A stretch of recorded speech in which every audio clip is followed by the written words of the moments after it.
The Ice Hotel. Are you into skiing?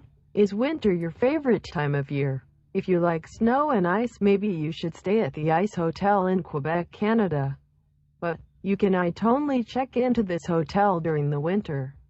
Why? Because this hotel is made entirely of ice and snow.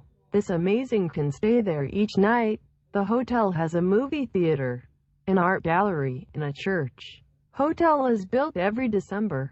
It has 32 rooms and 80 people. Of course, all of the end lights and even plates and drinking glasses are made of ice.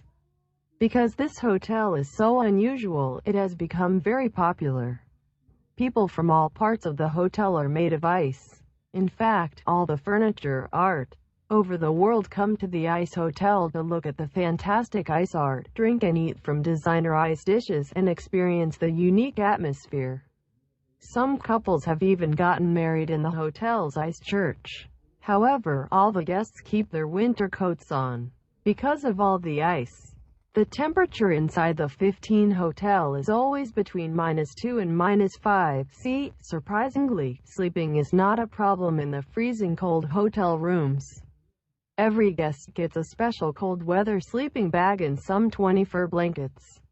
These keep them cozy and warm until morning.